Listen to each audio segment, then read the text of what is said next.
जय हिंद साथियों, स्वागत है आपका हमारे YouTube चैनल ग्रेट पाठशाला पर। आशा करता हूं आप सभी लोग अच्छे होंगे। लास्ट वीडियो में हमने लोगों ने एसएससी जो एमटीएस का एग्जाम है उसके नोटिफिकेशन पर चर्चा की थी, जिसके अंतर्गत बहुत सारे लोगों के सवाल थे। जो एसएससी एमटीएस का जॉब प्रोफाइल होता है वो ग्रुप डी के लेवल का होता है। इसका मतलब हुआ बहुत सारे लोग कहना चाह रहे थे कि इसमें आपको सफाई करनी पड़ेगी, झाड़ू पोछा करना पड़ेगा। इसी से रिलेटेड जितने भी आपके सवाल थे उसको देखते हुए हम लोगों ने ये वीडियो बनाई, जिसके अंतर्गत आपको एसएससी एमटीएस का जो जॉब प्रोफाइल होता है हम उस पर चर्चा करेंगे। इस वीडियो में मैं आपको बता रहा हूँ किस किस चीज़ पर हम चर्चा करने वाले होंगे। सैलरी पर हम चर्चा करेंगे, उसके बाद हम चर्चा कर रहे होंगे प्रमोशन। अगर आपका सिलेक्शन एसएससी एमटीएस के अंतर्गत होता है एमटीएस की पोस्ट पर, तो आपका प्रमोशन किस किस पोस्ट पर हो सकता है। सेम प्रोसेस हम क्या करेंगे, ये तो हमने एमटीएस के लिए किया, सेम हम करेंगे हवलदार की पोस्ट के लिए कि हवलदार की पोस्ट के आपके क्या कार्य होते हैं, प्रमोशन आपका कैसे होगा और क्या सैलरी होती है। और लास्ट वीडियो में हम आपको बता रहे होंगे कि आपको एग्जाम के लिए कौन सी इंपॉर्टेंट बुक्स रहेंगी जो आपको एसएससी एग्जाम के लिए ज़रूरी हैं। अगर आप एमटीएस का एग्जाम क्लियर करना चाहते हैं तो बुक आपके लिए बहुत ज़्यादा महत्वपूर्ण होंगी, इसलिए वीडियो को अंत तक ज़रूर देखेंगे। और लास्ट वीडियो में मैं आपको बिल्कुल बता रहा हूँ एसएससी एमटीएस से रिलेटेड टाइम टेबल के बारे में कि हमें कितने घंटे पढ़ना चाहिए, ठीक है, कैसे हमें पढ़ना चाहिए, सारी चीज़ें हम चर्चा कर रहे होंगे। तो स्टार्ट करते हैं वीडियो को। देखिए, सबसे पहले बात करते हैं एसएससी एमटीएस जॉब प्रोफाइल और सैलरी के बारे में। यह हम चर्चा कर रहे हैं एसएससी एमटीएस के बारे में। आप लोगों को पता होगा एसएससी एमटीएस की फुल फॉर्म होती है मल्टीटास्किंग स्टाफ। तो कौन कौन से कार्य आपको करने पड़ते हैं यहाँ हम जानेंगे।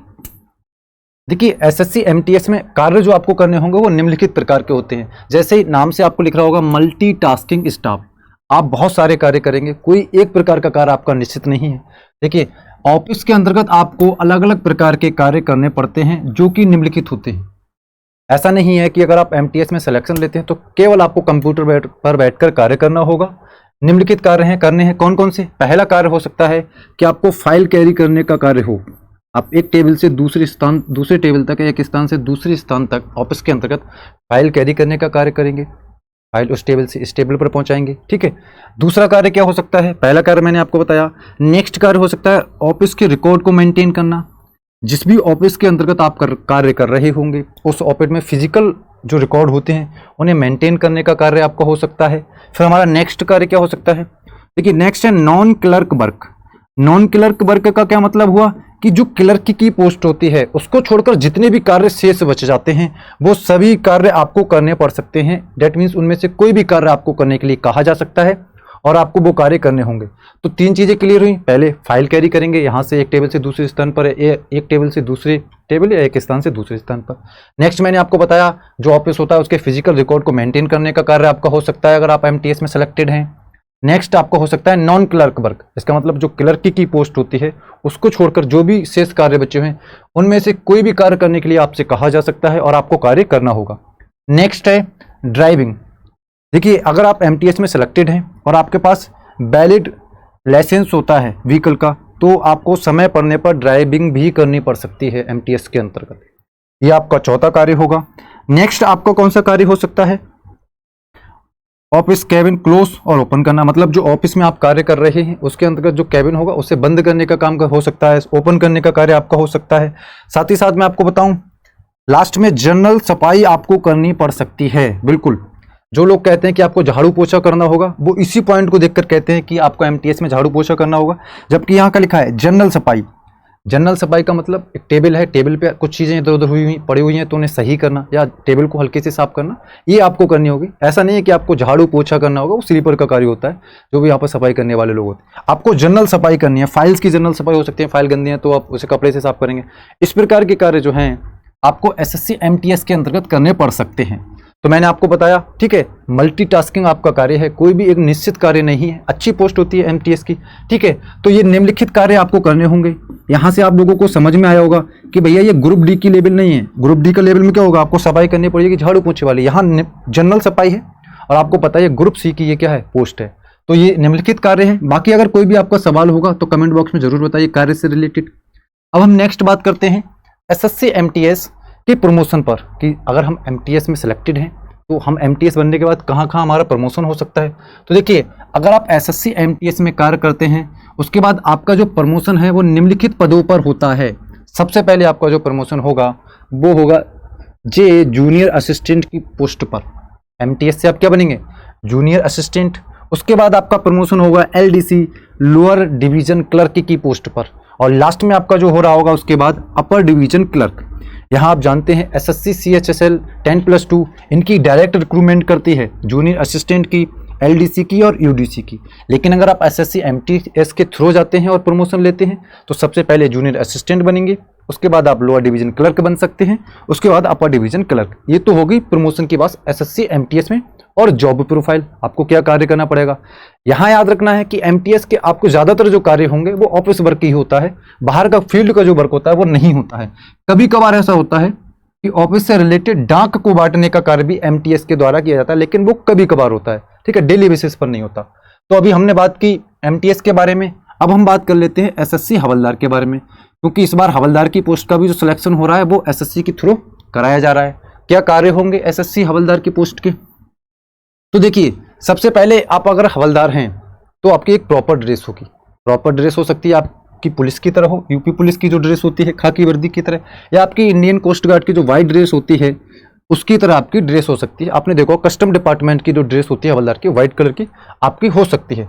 तो मैंने आपको बताया हवलदार के लिए प्रॉपर ड्रेस होती है, या तो पुलिस की तरह होगी या कोस्ट गार्ड के लिए। यहां आपको याद रखना है, हम एमटीएस में क्या कर रहे थे भैया? एमटीएस में हम कर रहे थे ऑफिस वर्क, जबकि हम हवलदार की पोस्ट की बात करें तो यहां आपको फील्ड वर्क करना होता है, फील्ड ड्यूटी करनी होती है। नाम से ही पता चल रहा है हवलदार अगर आप हैं तो आपका कार्य क्या होगा? फील्ड ड्यूटी करना। जैसे आप समझिए, अगर आप सीबीआईसी या सीबीएन में हवलदार हैं, central bureau of income tax and customs या central bureau of narcotics, तो जब ये यहाँ के अधिकारी रेड मारने जाते हैं तो वो आपको अपने साथ लेकर जा सकते हैं। इसका मतलब फील्ड वर्क आप करेंगे, ठीक है। ऑफिस वर्क आपको बहुत कम मात्रा में करना होगा, आपका प्रॉपरली कर क्या होगा? Field work. उसके बाद कभी कभी क्या होता है ऑफिस में, जो ऑफिस के अंतर्गत जिस भी ऑफिस में आप कार्यरत हैं वहां पर रूल्स और रेगुलेशंस को लागू करने का कार्य। अब व्यवस्था ना फैले, व्यवस्था को संतुलित करना, अव्यवस्था अगर फैल रही है तो उन्हें सही करना का कार्य आपका हवलदार के पोस्ट का होता है, ठीक है। तो यहाँ दोनों में डिफरेंस मैंने आपको बताया। एमटीएस अगर हैं तो आपको फील्ड वर्क नहीं करना होगा, हवलदार हैं तो आपको फील्ड वर्क करना होगा, ठीक है। यहाँ याद रखिए, अगर आप एमटीएस में हवलदार बनते हैं तो आपका प्रमोशन 3 साल की ड्यूटी के बाद हेड हवलदार की पोस्ट पर किया जाता है, जबकि वहां हम जूनियर असिस्टेंट बन रहे थे, लोअर डिवीजन क्लर्क बन रहे थे और अपर डिवीजन क्लर्क। यहाँ 3 साल की ड्यूटी के बाद आप क्या बन जाएंगे? हेड हवलदार की पोस्ट पर प्रमोशन हो जाएगा। तो यहां तक हमने चर्चा की जॉब प्रोफाइल और प्रमोशन के बारे में। अब सबसे ज्यादा महत्वपूर्ण पॉइंट जो सभी लोग पूछते हैं कि भैया अब हमें बुक कौन कौन सी पढ़नी चाहिए जिसके अंतर्गत हमारा एसएससी एमटीएस में सिलेक्शन हो जाए। तो यहाँ जो भी मैं बुक आपको बता रहा हूँ बहुत ही आपके एग्जाम के लिए हेल्पफुल साबित होंगी। तो इन बुक्स को जरूर एक बार आप परचेज कर लेंगे, और अगर आपके पास होंगी पहले से तो इन बुक्स को आप जरूर पढ़ेंगे, ठीक है। तो हम बात करते हैं सिलेबस। हमने लास्ट वीडियो में आपको बताया था कि मैथ होगा, ठीक है, इंग्लिश होगा, रीजनिंग, जनरल स्टडी या जनरल अवेयरनेस, 4 हमारे सब्जेक्ट हैं जिनकी बुक जो है वो निम्न प्रकार से हैं। पहले अगर हम बात करें मैथमेटिक्स के बारे में, तो भैया अगर आपके पास मैथमेटिक्स में करन पब्लिकेशन की एक बुक आती है वो बुक है, या राकेश यादव सर की बुक आती है, इन दोनों में से कोई भी बुक आपके पास है तो सफिशिएंट है, मोर देन सफिशिएंट है। बोथ बुक्स जो हैं गुड हैं, ब्रैकेट में लिखा है बोथ आर गुड। या तो आपके पास करन पब्लिकेशन की हो या राकेश यादव सर की हो, और अगर दोनों है तो और बढ़िया बात है, ठीक है। तो मैथ में आपको करन पब्लिकेशन और राकेश यादव सर की बुक जो भी आपके पास होगी बेहतर होगी, ठीक है। नेक्स्ट बात करते हैं रीजनिंग के बारे में। बहुत ज़्यादा डिमांडिंग होती है कि रीजनिंग के लिए हम कौन सी बुक पढ़ें। देखिए, रीजनिंग के लिए की एक टेक्स्ट बुक की आती है 4000 प्लस क्वेश्चन करके बुक। अगर आप चाहें तो बुक परचेज कर सकते हैं, अगर आपके पास है, नहीं है तो परचेज कर लीजिए। लेकिन अगर आपके पास टेक्स्ट बुक वाली बुक नहीं है और आपके पास प्रीवियस ईयर सॉल्व पेपर हैं किसके, करन पब्लिकेशन के, जो एसएससी में आए हुए हैं आपके पास हैं, तो ये मोर देन सफिशिएंट है। याद रखेंगे, जहां मैं कह रहा हूं मोर देन सफिशिएंट, आपके लिए सफिशिएंट ही है वो, ठीक है। तो या तो टेक्स्ट बुक की 4000 प्लस क्वेश्चन वाली, या प्रीवियस ईयर क्वेश्चन जो सॉल्व पेपर होता है करन पब्लिकेशन के आता है, प्रीवियस ईयर सॉल्व पेपर नाम से एसएससी का रीजनिंग का, ये आप ले सकते हैं। तो हमने अभी 2 बुक चर्चा कर ली, मैथ की, रीजनिंग की। अब नेक्स्ट बात करते हैं इंग्लिश, जो हिंदी मीडियम के लिए बहुत ज़्यादा महत्वपूर्ण है। जो भी हिंदी मीडियम के बच्चे होते हैं उनके लिए इंग्लिश में ही सबसे ज़्यादा प्रॉब्लम होती है। तो अब इंग्लिश की बुक भैया हम कौन सी पढ़ें? देखिए, अगर आप हिंदी मीडियम के हैं तो आपके लिए केवल एक ही बुक बेस्ट रहने वाली है, और वो है KD publication by Neetu Singh. जो नीतू सिंह मैम है उनके द्वारा बनाई गई है। केडी पब्लिकेशन से आपको फेमस बुक है, केडी पब्लिकेशन के नाम से आप जब लेने जाएंगे आपको मिल जाएगा। और याद रखेंगे 2 वॉल्यूम इसके आते हैं, आपको वॉल्यूम 1 लेना है। केडी पब्लिकेशन 2 वॉल्यूम में आती है, लेकिन आपको कौन से लेना है? वॉल्यूम 1 आपके लिए सफिशियंट रहेगा। बेहतरीन तरीके से इसमें आपको इंग्लिश की ट्रिक्स बताई गई हैं, बेहतरीन तरीके से सारी चीज़ें डिफाइन की गई हैं, आपको एक टीचर की तरह गाइडेंस मिलेगी इस बुक के अंतर्गत। तो आप इंग्लिश के लिए केडी पब्लिकेशन लेंगे अगर आप हिंदी मीडियम के हैं तो ज़रूर से ज़रूर।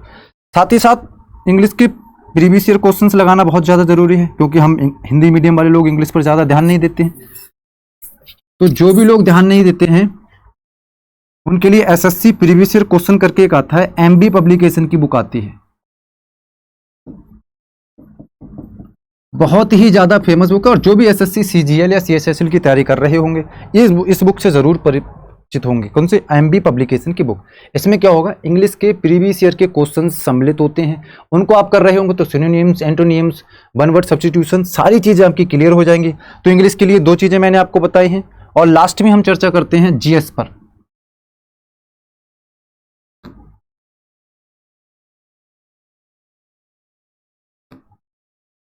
ठीक है, अगर जीएस की बात करें, सॉरी, ठीक है, यहां बता देता हूं मैं आपको जीएस के बारे में। देखिए, जीएस के लिए जनरल स्टडी का जो सिलेबस है वो बहुत ज़्यादा बड़ा सिलेबस होता है, ब्रॉड सिलेबस होता है। इसके लिए मैं आपको बताऊं, एक तो लूसेंट की बुक सबके पास होती है जो भी तैयारी कर रहे होते हैं, यही बुक आपको पढ़नी है। ज़्यादा आपको जीएस के चक्कर में नहीं पढ़ना है। बाकी हमारे चैनल के माध्यम से एसएससी एमटीएस का एक बैच लॉन्च किया जा रहा है, जिसके अंतर्गत मैथमेटिक्स, रीजनिंग, इंग्लिश और जीएस की बेहतरीन क्लासेस आपको प्रोवाइड कराई जाएंगी। आप चाहें तो एसएससी एमटीएस के नाम से एक हमारा पूरा प्लेलिस्ट बना हुआ है, वहां जाकर इंग्लिश की क्लास को देख सकते हैं। साथ ही साथ आने वाले समय में सभी टीचर्स की क्लासेस अपलोड रहेंगी, वहां सारे टीचर्स आपको सब्जेक्ट के बारे में बता रहे होंगे अपने, और जितनी भी चीज़ें इंपॉर्टेंट टॉपिक्स होंगे उन पर चर्चा कर रहे होंगे। देखिए, एग्जाम अगर हमें निकालना है तो हमें सारी चीज़ें नहीं पढ़नी है, हमें वही चीज़ें पढ़नी है जो हमारे एग्जाम में पूछी जा रही हैं। आप एसएससी एमटीएस के प्रीवियस ईयर जब सवाल करेंगे तो आप देखेंगे जो भी सिलेबस हमारी टीम के द्वारा आपको कराया जाएगा बिल्कुल टू द पॉइंट आपके एग्जाम बेस्ड होगा। तो ज़रूर आप हमारे चैनल ग्रेड पाठशाला को सब्सक्राइब करेंगे, और इसी नाम से हमारा टेलीग्राम चैनल है उसे ज़रूर ज्वाइन करेंगे। तो यहाँ मैं आपको बता रहा था जीएस के बारे में, लूसेंट की बुक आप पढ़ लीजिए।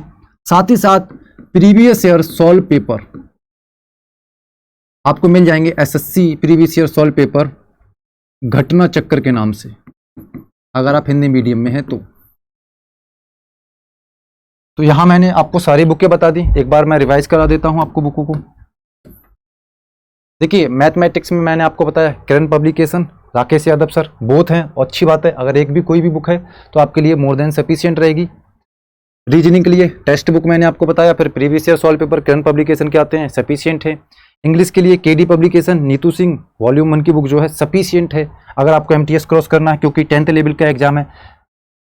लास्ट में मैंने आपको बताया जीएस के लिए लूसेंट की बुक, और आपको एसएससी के जो प्रीवियस ईयर सॉल्व पेपर होते हैं, क्वेश्चन पेपर्स जितने भी आए होते हैं वो आपको लेना है घटना चक्र। ठीक है, तो यहाँ तक हमने बुक्स पर चर्चा कर ली। बाकी बुक से रिलेटेड कोई भी अगर आपकी क्वेरी होगी तो कमेंट बॉक्स में ज़रूर पूछेंगे, हमारी टीम आपका रिप्लाई करेगी। ठीक है, नेक्स्ट अब हम बात कर लेते हैं सबसे ज़्यादा इंपॉर्टेंट पॉइंट के बारे में,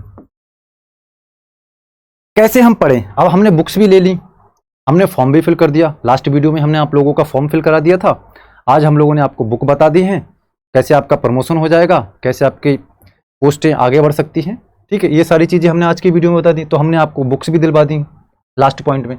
अब हमने बुक्स भी ले ली, अब सवाल आता है कि हम कैसे पढ़ें, टाइम टेबल क्या बनाएं जिससे कि हमारा जो एमटीएस का एग्ज़ाम है या हवलदार की पोस्ट का जो एग्ज़ाम है वो क्लियर होना चाहिए। देखिए, अगर सबसे पहले मैं आपको बताऊं how to make a time table, तो ये बहुत बड़ा अपने आप में सवाल होता है। क्यों बड़ा सवाल है? हर व्यक्ति का समय अपने हिसाब से निश्चित है, मतलब अपने कार्यों में निश्चित है। हो सकता है मेरे पास 8 घंटे खाली बचते हूँ, मैं जॉब करने वाला हूँ, मेरे पास 6 घंटे खाली बचते हूँ। तो जो भी व्यक्ति टाइम टेबल बना रहा होगा वो अपने हिसाब से ही टाइम टेबल को बनाएगा, पहली चीज।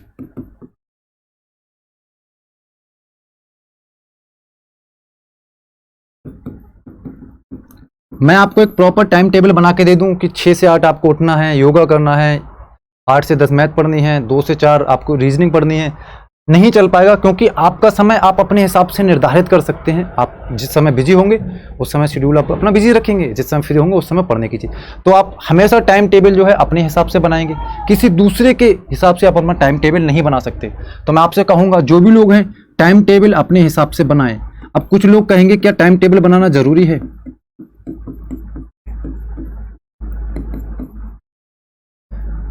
भाई हम तो 10 घंटे पढ़ रहे हैं, हम तो बिल्कुल अपना समय खराब नहीं करते हैं, तो हम टाइम टेबल क्यों बनाएंगे? देखिए भाई, टाइम टेबल बनाना क्यों जरूरी है? हम सभी लोग जो है 8 घंटे तो सोते हैं,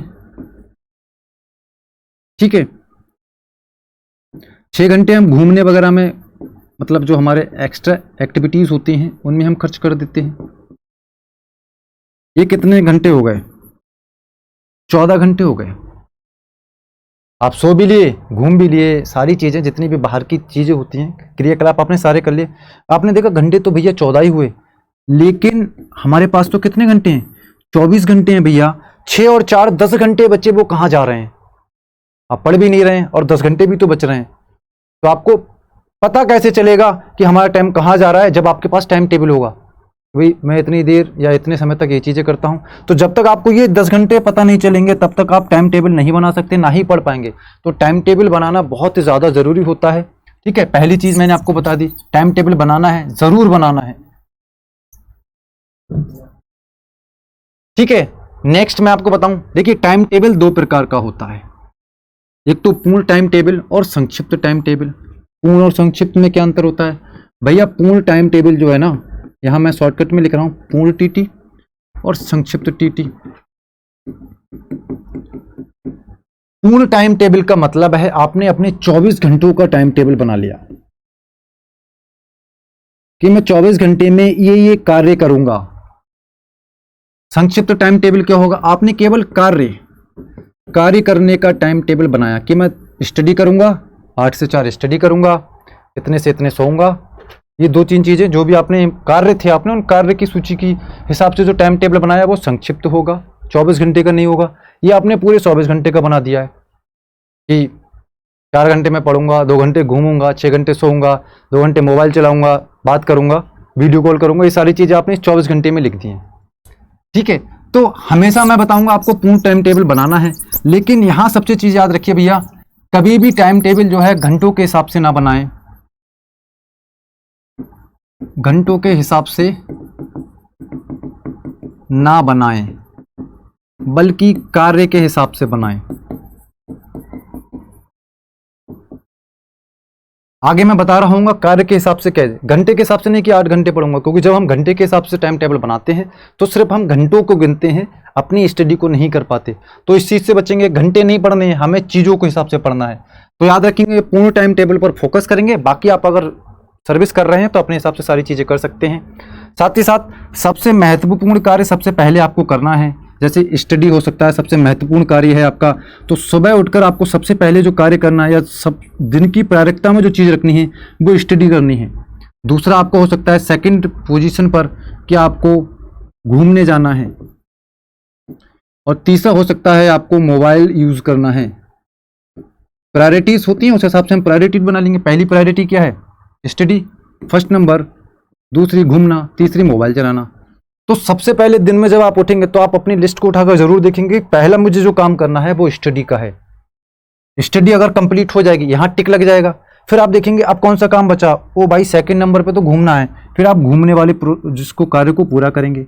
हो सकता है इन 2 कार्य को करने में आपका समय चला जाए या दिन समाप्त हो जाता है, तो तीसरा वाला कार्य आप नहीं कर पाएंगे। लेकिन फिर भी अगर आपके पास समय बचता है तो आप तीसरा कार्य करेंगे। लेकिन सबसे पहले प्रायोरिटी पहले कार्य को देंगे जो आपने प्राथमिकता रखी है। हो सकता है आपका घूमना प्रायोरिटी हो सकती है, पढ़ना प्रायोरिटी हो सकती है, तो सबसे महत्वपूर्ण कार्य को पहले करना है, ये मैंने आपको बताया। और लास्ट में जो सबके लिए रामबाण साबित होगा कि मोबाइल का न्यूनतम इस्तेमाल करें। जो हमारे पास संसाधन है, इलेक्ट्रॉनिक गैजेट्स जितने भी हैं, उनका आपको न्यूनतम इस्तेमाल करना है। अब ऐसा नहीं है कि अगर आपकी ऑनलाइन क्लासेस होती हैं तो आप क्लासेस लेना ही बंद कर देंगे, मोबाइल का इस्तेमाल करने के लिए मना किया था भैया ने, मोबाइल ही बंद। देखिए आप इसका हमेशा पॉजिटिव इस्तेमाल करेंगे, पॉजिटिव यूज करेंगे। तो यहाँ कुछ चीजें मैंने आपको बताई हैं जो टाइम टेबल बनाने के दौरान आपको ध्यान रखनी है। पहला मैंने आपको बताया कि टाइम टेबल कैसे बनाना है, कितने प्रकार का होता है, सबसे महत्वपूर्ण कार्य पहले करेंगे, जैसे स्टडी करना महत्वपूर्ण है, पहले नंबर पर करेंगे, जब पहला पूरा हो जाएगा तब दूसरे करेंगे, ठीक है। नेक्स्ट मैंने सारी चीजें आपको क्लियर की हैं। अब बात कर लेते हैं कितने घंटे हमें पढ़ना चाहिए। अभी मैंने आपको बताया भैया घंटे के हिसाब से टाइम टेबल नहीं बनाना, और यहाँ मैंने लिख दिया है 6 से 8 घंटे आपको डेली पढ़ना पड़ेगा अगर आप एसएससी एमटीएस में सिलेक्शन लेना चाहते हैं। अब आपको पहले मैं कह रहा था भैया घंटे के हिसाब से नहीं बनाना, और अब मैं कह रहा हूँ 6 से 8 घंटे आपको पढ़ना पड़ेगा। क्यों मैं कह रहा हूँ, देखिए 24 घंटे हैं जिसमें से आपको 8 घंटे तो पढ़ना ही होगा। आप अपने हिसाब से टाइम टेबल बनाइए, जब भी बनाएं। मैंने 8 घंटे क्यों बताया, हमारे पास 4 सब्जेक्ट हैं जिन्हें हम 2-2 घंटे में बांट सकते हैं। तो एक व्यक्ति हो सकता है 2-2 घंटे के हिसाब से पढ़े, एक व्यक्ति हो सकता है एक दिन में 2 सब्जेक्ट के हिसाब से पढ़े। दैट मीन्स वो दो सब्जेक्ट इस दिन पढ़ेगा, 2 सब्जेक्ट इस दिन पढ़ेगा, है ना। तो अगर 2 घंटे के हिसाब से एक सब्जेक्ट होगा तो ये 8 घंटे बन जाते हैं। यहां याद रखने योग्य बात यह है कि आपको हमेशा चैप्टर्स के हिसाब से चीजें करनी है, 2 घंटे के हिसाब से नहीं। आप जब भी मैथ पढ़ने बैठे तो ये एक निश्चित कर लें, आज मैं 2 चैप्टर करूंगा, तो 2 चैप्टर चाहे वो 1 घंटे में हो जाए, चाहे 2 घंटे में हो, चाहे 2 घंटे 15 मिनट में हो, आपको चैप्टर को समाप्त करके ही हटना है अपनी चेयर से। ठीक उसी प्रकार से अगर आप पॉलिटी में राष्ट्रपति का सोच लेते हैं टॉपिक हमें समाप्त करना है, और वो 2 से 2.5 घंटे में समाप्त हो रहा है, तो आप बिल्कुल उस टॉपिक को समाप्त करेंगे। ऐसा नहीं है जैसे ही 2 घंटे पूरे हुए आप उठ गए, टॉपिक तो आधा ही था समाप्त हो गया। या मैथमेटिक्स में सवाल कर रहे थे, 3 ही सवाल हुए एक टॉपिक से रिलेटेड, और समय पूरा हो गया, आप हट के चले गए। अगले दिन जब आप पढ़ने बैठेंगे तो मैथमेटिक्स के वो सवाल आपसे नहीं होने वाले, क्योंकि आप जितनी प्रैक्टिस की जरूरत थी आपने उसमें नहीं की। तो 6 से 8 घंटे पढ़ेंगे, लेकिन हमेशा कार्य के आधार पर अध्ययन करेंगे।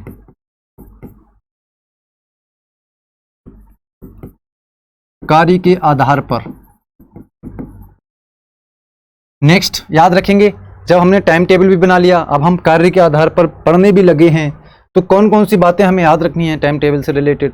देखिए जो भी आपने टाइम टेबल बनाया है, एक तो सबसे ज्यादा उसका नियमित रूप से इस्तेमाल करना है। ऐसा नहीं कि 4 दिन तो हमने इस्तेमाल किया, उसके बाद हम उस टाइम टेबल को ही भूल गए। कौन सा टाइम टेबल, हम तो कोई टाइम टेबल को नहीं जानते। जो भी आपने टाइम टेबल बनाया है, साइंस कहती है कम से कम आप 21 दिन उसको लगातार करें, और जैसे ही आप 21 दिन उसे लगातार कर लेंगे साइंस के अनुसार, तब वो आपकी आदत बन जाती है। तो जो भी टाइम टेबल बनाएंगे मेरे भाई, वो 21 दिन तक लगातार जरूर इस्तेमाल करेंगे, ठीक है। नेक्स्ट आपको क्या याद रखनी है, हमें वो टॉपिक पढ़ने हैं जो हमें नहीं आते हैं। एसएससी एमटीएस में बहुत सेलेक्टेड टॉपिक पूछे जाते हैं। अब हो सकता है आपको पॉलिटिक्स अच्छे से आती हो, तो आप पॉलिटी को पढ़ने में अपना समय खराब नहीं करेंगे। अगर आपको हिस्ट्री नहीं आती तो आप हिस्ट्री को पढ़ेंगे। आपको मैथमेटिक्स नहीं आती है, मैथमेटिक्स पढ़ेंगे। तो यहां आपको याद रखना है, क्या नहीं पढ़ने से ज्यादा जरूरी है, क्या हमें पढ़ना है। तो जो हमें नहीं आता है वो सबसे पहले पढ़ेंगे, क्योंकि जब हम जो चीज हमें आती है वो पढ़ने में इंटरेस्ट आएगा, लेकिन हमारा नंबर नहीं आएगा। नंबर कब आएगा, जो चीज हमें नहीं आती है वो हमें पढ़नी है। तो यहाँ मैं बहुत ज़्यादा जोर दे रहा हूँ इस बात पे, जो टॉपिक्स आपको नहीं आते हैं सबसे पहले कंप्लीट आपको करने हैं, और इस तरीके से करने हैं कि वो सबसे अच्छे टॉपिक आपके बन जाएं। जब आपको अच्छे जो टॉपिक्स नहीं आते हैं, अच्छे टॉपिक्स भी आने लगेंगे, वो टॉपिक्स भी आने लगेंगे जो नहीं आते थे। तो जो टॉपिक आते हैं वो अपने आप ही अच्छे हो जाएंगे, स्ट्रांग हो जाएंगे, और आपकी सफलता को कोई नहीं रोक सकता। तो इंपॉर्टेंट है हमें वही चीज़ें पढ़नी है जो हमें नहीं आती हैं, कम आती हैं। लास्ट जो है, second last, previous year question paper जरूर करना है। मैं हमेशा कहता हूं जो भी बच्चे पढ़ रहे हैं वो लास्ट ईयर में आए हुए सवालों को जरूर देखें। उस आधार पर आपको पता चलेगा किस सेक्शन से सवाल पूछे जा रहे हैं, किस आधार के सवाल पूछे जा रहे हैं, और किस टॉपिक से जो है ज़्यादातर सवाल पूछे गए हैं। तो प्रीवियस ईयर क्वेश्चन पेपर जरूर करेंगे, और कम से कम सप्ताह में एक मॉक टेस्ट अवश्य देंगे, जो हमारी टीम के द्वारा प्रत्येक शनिवार या संडे जिस भी दिन आपको कराया जाएगा, आपको सूचित किया जाएगा। तो कम से कम सप्ताह में एक मॉक टेस्ट देना है, और अगर आप ज़्यादा दे पाते हैं तो बहुत बढ़िया बात है, ठीक है। अगर ज़्यादा है तो और अच्छी बात है, लेकिन एक तो आपको देना ही देना है, ये कंपलसरी है जो चीज़ें मैं आपको बता रहा हूँ। और लास्ट सबसे ज़्यादा इंपॉर्टेंट, आपको सेल्फ स्टडी पर ज़्यादा फोकस करना है। क्लासेस आपको कम ही लेनी है, जो चीज़ें आपको नहीं ले आती हैं उनसे रिलेटेड क्लास आप लेंगे, और सेल्फ स्टडी ज़्यादा करेंगे। मैं आपको बता रहा हूँ यहाँ पर सारी चीज़ें। तो जो भी चीज़ें मैंने आपको बताई हैं बहुत ज़्यादा महत्वपूर्ण है आपके एग्जाम के लिए।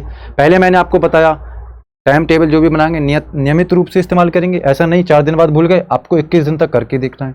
अगर 21 दिन के बाद आपका मन नहीं करे ना 22 दिन बाद, तो मत करना। फिर मैंने आपको बताया जो टॉपिक नहीं आते वो हमें पढ़ने हैं, फालतू की चीज़ें हमें नहीं पढ़नी है। जो हमें आती हैं पता चले हम उनमें 2 महीने पढ़ रहे हैं पॉलिटी तो आपको अच्छे से आती थी, क्यों आपने बेकार किया समय अपना। प्रीवियस ईयर क्वेश्चन पेपर जरूर करेंगे, सप्ताह में कम से कम एक मॉक टेस्ट देंगे। मॉक टेस्ट बहुत ज़्यादा ज़रूरी होता है किसी भी एग्जाम के लिए। और सेल्फ स्टडी पर ज़्यादा फोकस करेंगे, ठीक है। जैसे कि लाइन आप देख रहे होंगे जो हमारे तुलसीदास जी ने लिखी हैं, सकल पदार्थ है जग माही, कर्महीन नर पावत नहीं।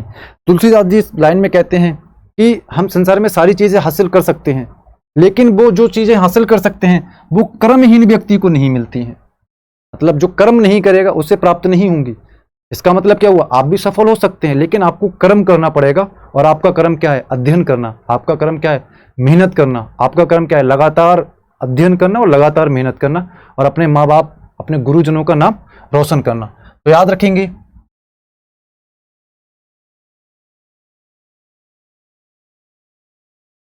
कर्म आपको लगातार डेली बेसिस पर करना होगा। यहाँ कर्म का मतलब तात्पर्य आपकी स्टडी से है, आपकी मेहनत से है, ठीक है। आप जितनी ज़्यादा मेहनत कर लेंगे, जितनी ज़्यादा अच्छे से पढ़ाई कर लेंगे, आपका सिलेक्शन उतनी जल्दी हो जाएगा, और आपके माँ बाप जो सपने देख रहे हैं आपके लिए, वो उनके सपने पूरे हो जाएंगे, ठीक है। और लास्ट में आपको सबसे ज़्यादा चीज़ बताऊंगा जो इम्पोर्टेंट है, याद रखनी है कि किसी भी चीज़ को कल पर ना टालें कि मैं कल से पढ़ना शुरू कर दूंगा, मैं कल से मॉक टेस्ट लगाऊंगा, मैं कल से क्लासेस लूँगा। कल कभी भी नहीं आता है। हमेशा आपने बहुत लोगों को कहते हुए सुना होगा कि कल ऐसे हमें जीना चाहिए कि कल हमारा, आज हमारा आखिरी दिन है, कल हम होंगे ही नहीं। तो आपको पढ़ना भी ठीक वैसे ही है कि कल हमारा क्या है, कल तो हमारा एग्जाम है। जब कल आपका एग्जाम है तो आज आपको क्या करना होगा, पढ़ना होगा। याद रखेंगे, कल कभी भी नहीं आता है, किसी के लिए कल नहीं आया, कल है ही नहीं। तो याद रखेंगे, कल पर कोई भी चीज़ नहीं डालनी है, जो भी है आज ही मुझे करनी है। तो आशा करता हूं सारी चीज़ें आपको अच्छी लगी होंगी। इस वीडियो में हमने SSC MTS जॉब प्रोफाइल, हवलदार की जॉब प्रोफाइल, इनका प्रमोशन कैसे होता है, तो साथ ही साथ टाइम टेबल और बुक्स पर चर्चा की है। नेक्स्ट वीडियो में हम किसी अन्य टॉपिक के साथ आपको मिलेंगे। तो इस वीडियो को यहीं समाप्त करते हैं। अगर कोई भी सजेशन आपका हो और कोई भी आपकी क्वेरी हो तो कमेंट बॉक्स में आप ज़रूर पूछ सकते हैं। और जो स्क्रॉल पर नंबर चलता है, आपका सजेशन हो तो व्हाट्सअप जो है ज़रूर कर सकते हैं।